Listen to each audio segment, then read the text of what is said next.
My father, he said, doesn't take much strength to pull a trigger. Try to get up in the morning every day and go work for a living. That's a tough guy. Doesn't take much strength to pull a trigger. What is that? You want to go work for a living on a job you don't like to do, but you do it for the love of your family.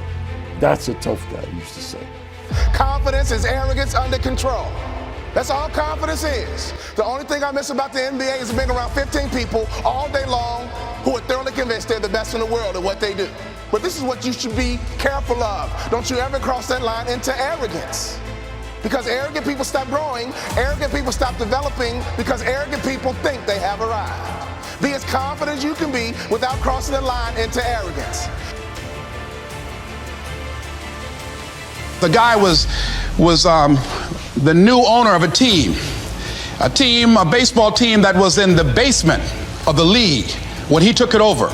He went to the pitcher and he said, "What is your best throw?" He said, "Well, I got a good curveball and I've got a good fastball." And he went on talking about his different throws. He said, "But tell me this, what is your best throw?" He thought for a moment. He said, "I've got a good fastball." He said, "That's all I want you to work on. Nothing else. Just develop your fastball." The next year, they went to the World Series. Most people don't know where their fastball is. Most people go through life never discovering what their talents are. Most people never develop their talents. They have skills and abilities, but if you don't nurture them, if you don't develop them, they will never serve you. Your gifts can take you many places if you develop your gifts. Most of us don't like to do those things that come easy to us. I've always loved to talk to people. I decided, taking this advice, to develop my skills as a speaker. And my gift has developed and it's taken me many places. You have something that you brought to the universe. And that if you decide that my life deserves my developing this, what I do well, and becoming the best at it and mastering myself and seeing what I have within me, if you decide to drop your buckets where you are and develop your gifts, I grant you, you'll never ever be without. I grant you that your gifts will take you places that will literally amaze you. I grant you that if you begin to work to develop your gifts, you'll develop a strong sense of happiness. You'll get a larger vision of yourself, because part of beginning to get a larger vision of yourself, all of us need some area of our lives where we can have a feeling of competence. That people know when they think about this area, that's something you do. That you eat and sleep that. And that you do that. You do that. And people know it. So you've got to work on it.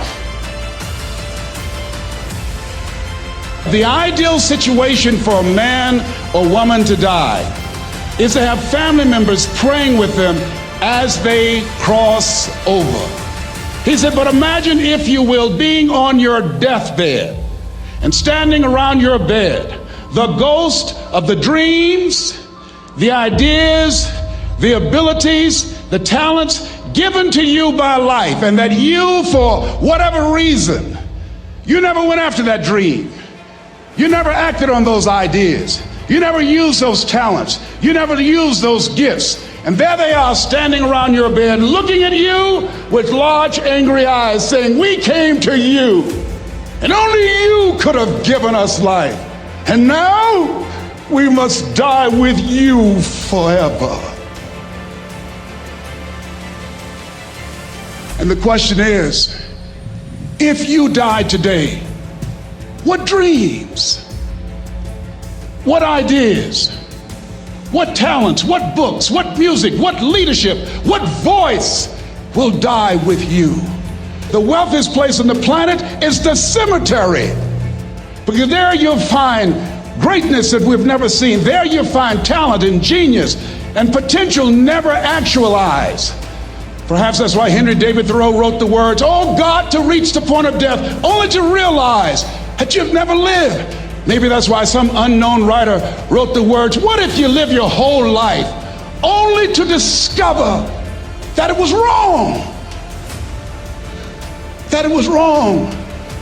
That you were chosen to do something else. and you didn't do it. And as you begin to challenge yourself, you'll discover some things about yourself that you don't know right now. The other thing is you begin to look at yourself, look at your dreams, and begin to experiment and stepping into your greatness. One of the things that's very important, whatever goals and dreams that you have, make your move before you're ready. If you want to become a risk taker, you want to raise the bar on yourself. Most people won't do that. See, most people engage in low life living, low risk living. Viscott said, if you're not willing to risk, you cannot grow. And if you cannot grow, you cannot become your best. And if you cannot become your best, you can't be happy. And if you can't be happy, then what else is there?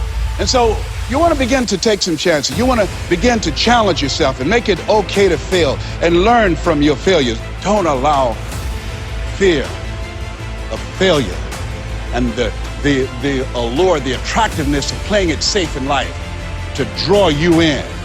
You can't get out of life alive. You got to die to leave here. Among the people who are the most successful, the happiest, the people who are actually contributing the most, they all have one thing in common, and it's this. They all start before they're ready. You see, I think you've misidentified the enemy here, because the enemy, it's not making mistakes. It's not changing your mind, and the enemy is not your fear. The only enemy that you need to defeat, my friend, is not getting started. This is what most of us just fail to realize. Action is the antidote to fear. Action creates progress and momentum, and action, consistent action, is all you ever need to make anything happen in your life.